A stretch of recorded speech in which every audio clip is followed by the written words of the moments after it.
It is Wednesday, 8 p.m. You know the deal. It is creating chaos. Week 4 of 6.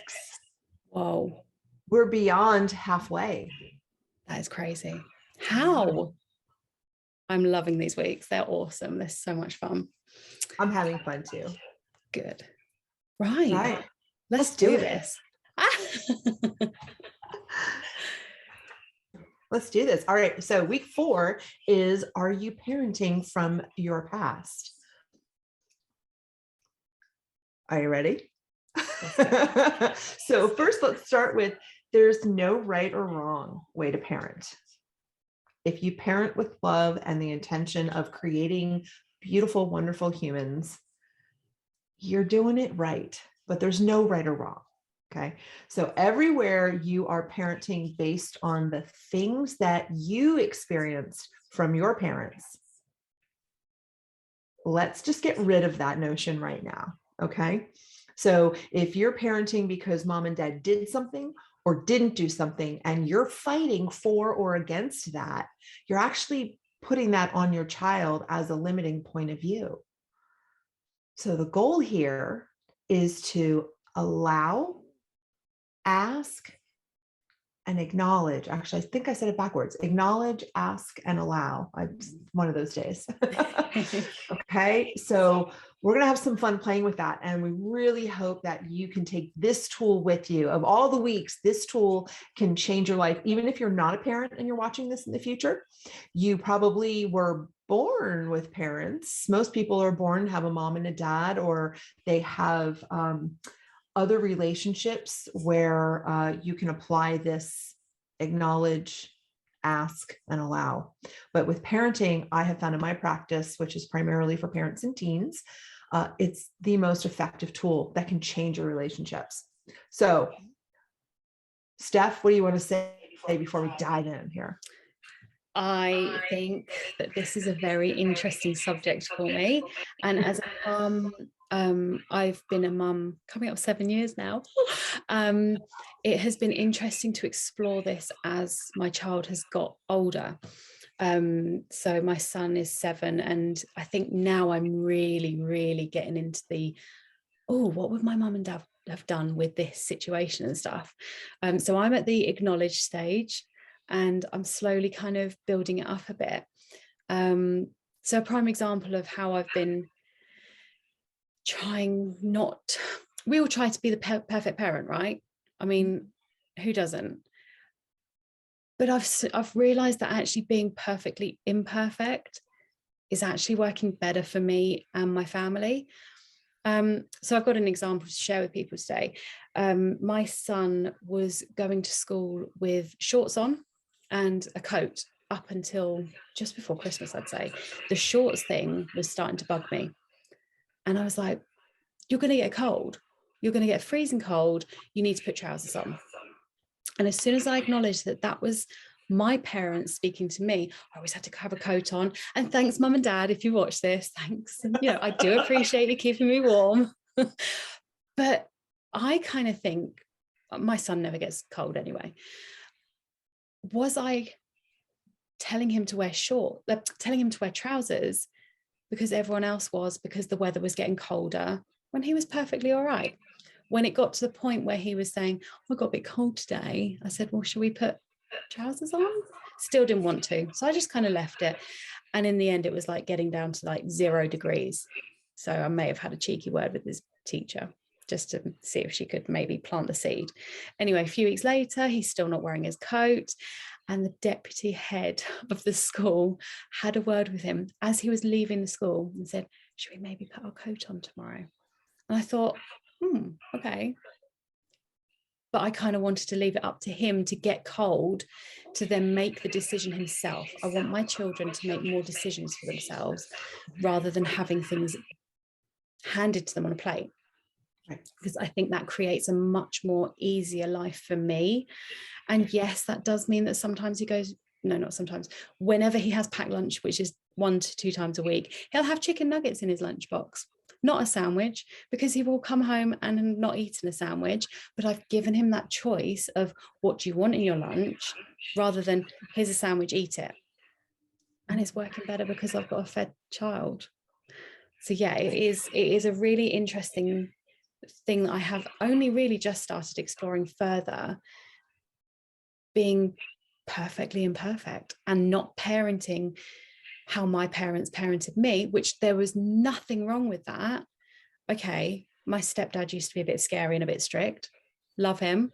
But I don't know. I just think there's things that I would do differently with my children. And maybe that's because my children are totally different to who I was when I was growing up. I think I was a bit of a brat. My kids can be, because they're kids. Let's be honest, kids can be brats.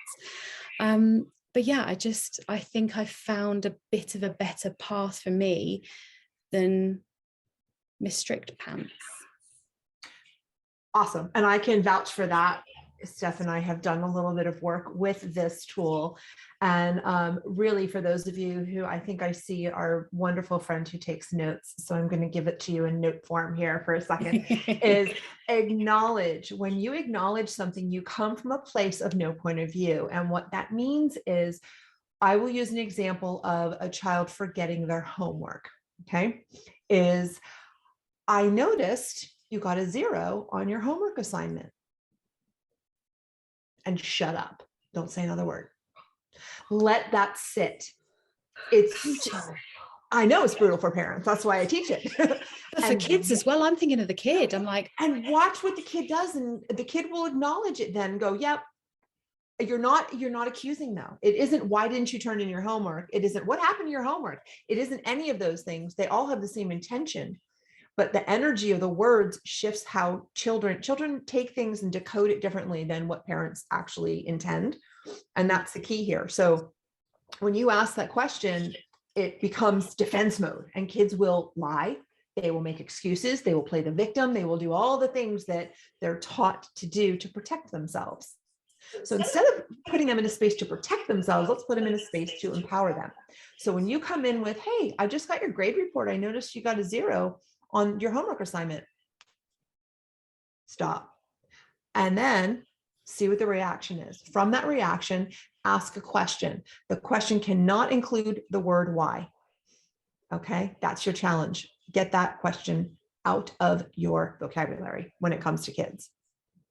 Okay. So maybe in this case, say, what can we do about that for the next time? Put it on them to problem solve. Now you're teaching them how to navigate the world, and let them problem solve it, come up with an idea. And it could be the craziest bananas idea that they come up with. You allow it. Like, okay, you said, I'm going to put my homework, I'm going to tape it to my backpack. Okay. And what can I do to support you? So number 2 word to remove from your vocabulary as a parent is help. When you ask your children to, if you let me help you, what they hear is, I can't do it. Mom has to do it because I'm not perfect. I'm dumb. That is what they hear. I've worked as a teacher for 2 decades. I've had my own practice for 8 years now. Every single child says that. So please take this free advice. If anything, remove the word why and remove the word help from your vocabulary when working with your children. So I've got something you could help me with, actually. Sure. My son's had the same book in his bag for 2 weeks. He's read it front to back several times. And we've said to him, do you want to get a new book from school? We're still waiting. So at school, it's their responsibility once they've read the book to pick something else. And I thought he was genuinely going to do it. I thought he was going to go in and pick something, because he was like, oh, do I have to get whatever color they're on at the level, the stage that they're at? And I was like, no, I believe you can get anyone you want. So pick whatever book you want. And if it's too difficult for you, we can do it together and stuff like this. He's not done it. He's not got anything. So how can I encourage him or remind him of the things that he knows he wants to do and knows he has to do, but isn't getting around to it? So the book is in his backpack. Yeah. Okay. So what if you allow, for now, it to stay in the backpack? And perhaps at the end of the month, I know I used to do this when I was a teacher in the classroom, at the end of the month, we cleaned out backpacks and have a clean out backpack day. and you acknowledge, hey, it's the end of the month. Let's clean our backpacks out, make sure there's no, bugs or dead socks. I believe me, the things I found in backpacks over the years, but let's just clean it out and tidy it up and clean it off. And in pulling it out, then you have this ability to acknowledge the book. Like, oh, hey, that's that book you had. How did you like it? Now you're asking a question. You acknowledge it, you ask a question. And then they can have the conversation with you, or, oh, I haven't done anything with it yet. Oh, okay. It's the schools, right? Again, play dumb as parents, give them the opportunity to give you the information. And I'm assuming, yes, it's the schools. And it's like, gosh, I wonder if anyone else wants to read that book. You're planting a seed, but with a question. No accusation, like, I can't believe you're hogging that book. You got to return it, blah, blah, blah, which of course, we all want to say those things, but we can't.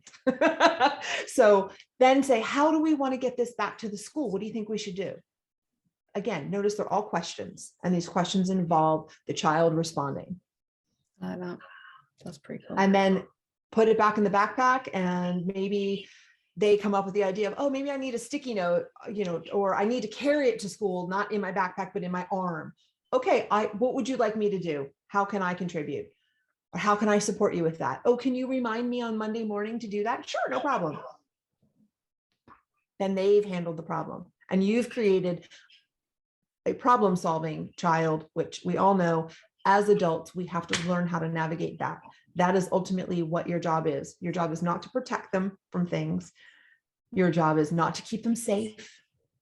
Your job is to teach them how the world works and give them tools to navigate that, because life is going to happen to them and you cannot control it. Yeah, I don't think sometimes the schools help though, because stuff like the sports days recently, because of COVID and stuff, it's all been very like, everyone wins, everyone's going to win something today, and it's like, no, there are days when we don't win, even as adults. Let's be honest, we're not winning most days as adults, we're winging it. So yeah, I don't think some of the schools are helping with that. But yeah, that's definitely some good ideas there, and I'm definitely going to be trying them with this damn book. See what he can do. So anyone who's watching live, let us know, are you parenting in the past? Are you parenting from how you found works for you, that has a bit of how your parents parented you, or how your parents didn't parent you? There is no wrong or right answers here. It's just interesting to see what's going on. 100% agree, Steph, about the sports day, and like not letting kids not lose. That sounds harsh, but know that they can't always be winning. It's interesting. Back to that homework example, that could be the same thing. It's not losing. It's a natural result. It's not a consequence. There's no punishment involved in the choice made. It's simply the natural result of what happens. So if you don't turn in your homework, the natural result is you get a 0, right? You don't turn it in. Did the world end? No. Do you have a chance to do something differently the next time? Yes. So even with sports, there are people who are better at sports than others. Nicole just wrote that only because mine are good at sports, right? That's okay. Let them win at sports. I bet there's some other things that maybe they're not so great at. And when they get to those things, let them fail and figure it out. Let them understand what that result looks like for them, rather than what society says, what schools say, what social media says, what other parents say. Right. So I was always the parent that didn't do things when I should have. English homework. Hey, maybe we know someone that can help. Where was I going with that? Yeah. So, you join these groups of these moms, and they're all like, oh, now my baby's 1. She doesn't need a bottle before bed. She has it through a sippy cup. Why? There are so many things that as parents we do because that people say we should do. My son had a dummy until he was 4. He only gave it up because we sort of said, maybe you could give it up so your baby sister could have it. We wanted to get rid of it because it just was getting on our nerves a bit. Potty training. He didn't potty train until he was 3.5. And the looks I used to get, he's way too old to be in nappies. Is he? Yeah, he was so ready for it when we did come around to do it. But so many of these things are put on us. And I think that there's so much pressure. I see mums weaning their babies and they're like, they're not eating much. They're not eating much. Okay, well, they'll eat when they're hungry. They will eat when they're ready to. You can't be shoving broccoli down their throat, pureed broccoli down their throat because the book says you should. I feel that I've had a lot of easier ride as a mum by doing it my way. Yes, I speak to my friends and I say, I'm a bit stuck with this. What would you suggest? But that's only when I want the advice. When you go and people are like, oh, dear Susie is off bottles. She's on champagne glasses at the age of 1, like whatever. But if at the same time, if your kid is able to do these things before my kid, I'm going to celebrate you. Like, it's cool. But yeah, it's not a competition, and there are parents out there who do make it a competition, and that's okay. Let them have that. When you get the sense that it's competition, and there's a tool called light and heavy. If it feels really heavy, the words should, would, could, may, might, those words will surface for you, or have to. That's very heavy. So go to what would be lighter here. And I'm going to do it my way, or you know what? I have no clue. I'm going to ask a friend, or I'm going to ask my mom, or I'm going to ask whatever. Go to what's light and create ease for yourself and your family, and you'll be the better parent for it. I had a client once and they were concerned because she really enjoyed breastfeeding, and the kid enjoyed breastfeeding, and she was very caught up in the age that the child was. And I said, look, when they go to school, they can't bring their boob with them. So they'll eventually wean themselves, let go of it, and do it whenever you want to do it and whenever the child wants to do it. And sure enough, within 2 weeks of that conversation, because there was no more pressure of what the right thing to do was, the kid was like, no, I'm done. And yes, he could speak. So he did say, yeah, I'm done.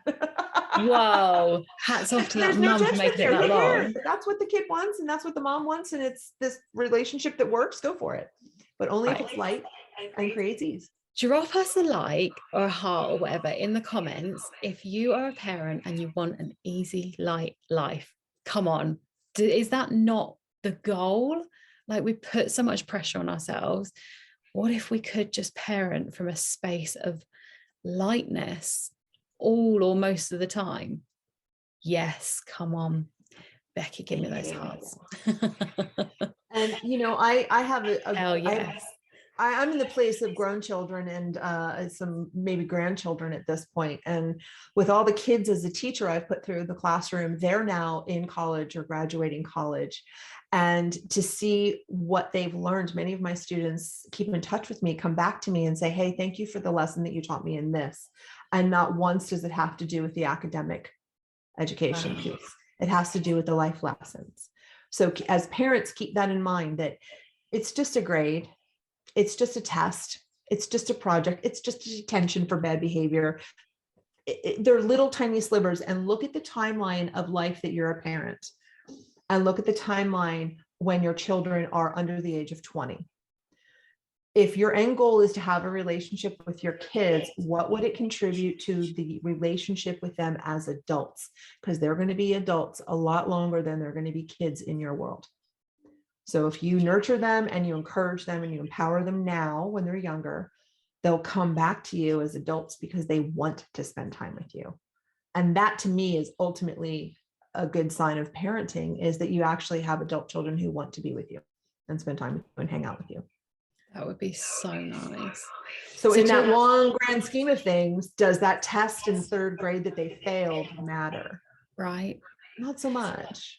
So recently I've had to apply for my son's next school, and all these parents have come up to me going, oh, what school are you going to go to? What school are you sending him to? Do you hear that? What school are you sending him to? Okay, my son is 6 and I've let him decide what school he goes to next. Thankfully, it's the one closest to my house, but it's not the school I would have picked for him. I've let him pick because I'm a strong believer that kids learn in different ways. And some kids aren't sit in the classroom and learn. Some kids prefer to go out and learn. And I think that, yes, the teachers can teach them stuff, but at the end of the day, it comes down to how the kids like to learn.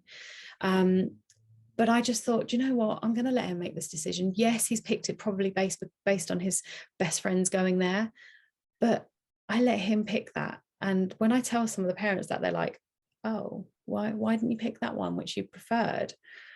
Because I want him to have that decision, and I want him to own that decision. And yeah, I guess at 6 years old, he is quite little to be doing that, but I feel that it has made him feel empowered and stand up tall and be this big boy that's going to junior school. And he feels good from that. I just pray that he gets into that one, because if he doesn't, I'm going to need your help with that. But even in that case, it's a decision does not have to be finite. Mm-hmm. If it's not the light decision rather than the right decision, if it's not the light decision, then change it, do something different. Mm-hmm.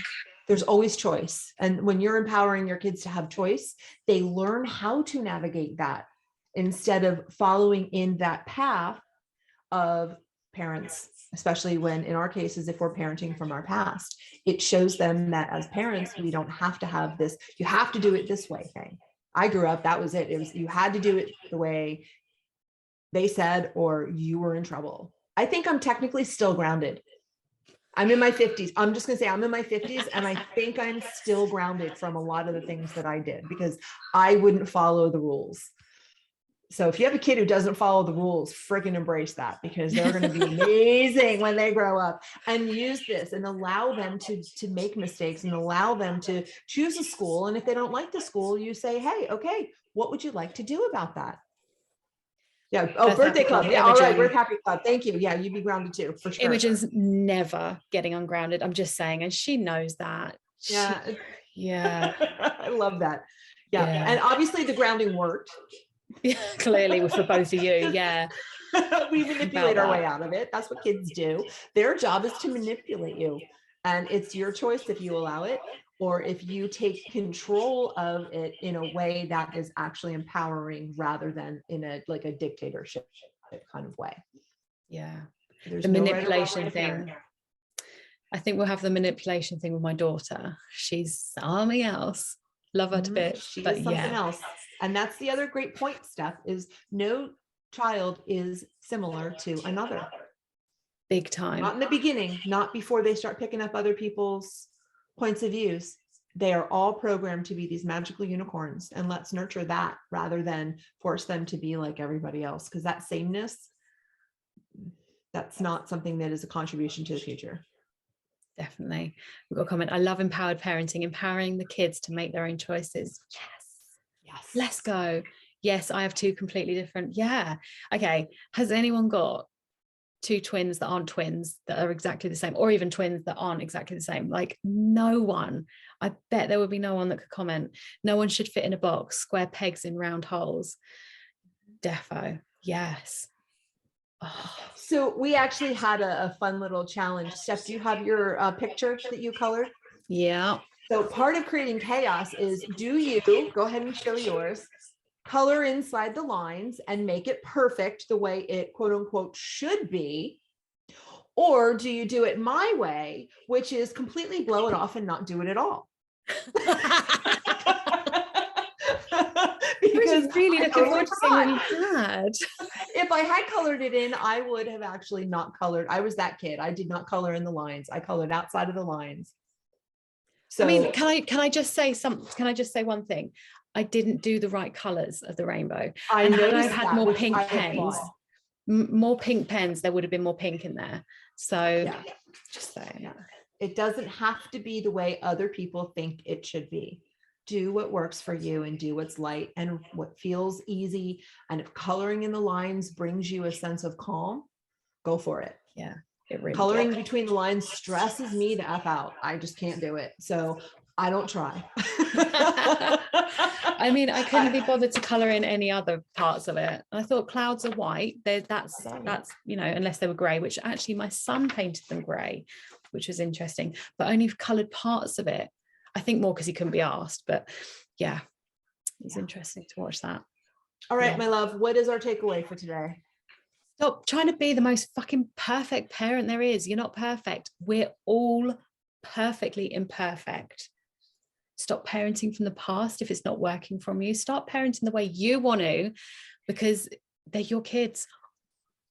They're your kids. And the 2 words to remove from your vocabulary are help and why. very good, my dear. Lesson learned. Thank you, everyone, for showing up now and in the future who watches this. Yes. And we hope that you can take something from it. And please know that it is really hard not to use help and why in your vocabulary when you're trying to deal with your child. But it is possible. Anything is possible. And if you do use it, remember you're not wrong for using it, but you're aware that you used it. And that's a huge step. Let's keep smashing it. Let's go. Yeah, let's do it. Thank you so much. Next week is our last week already? No, 5th week? No, second to last week. Second to last week. Okay, and what are we talking about next week? Success. Oh, yeah. Awesome. Ooh, what is success? Let's catch up next week, 8 p.m. All right, on everyone. Instagram Live on Wednesday. Thank you so much for joining us. We will catch up with you soon. Have a good evening. Bye, everyone.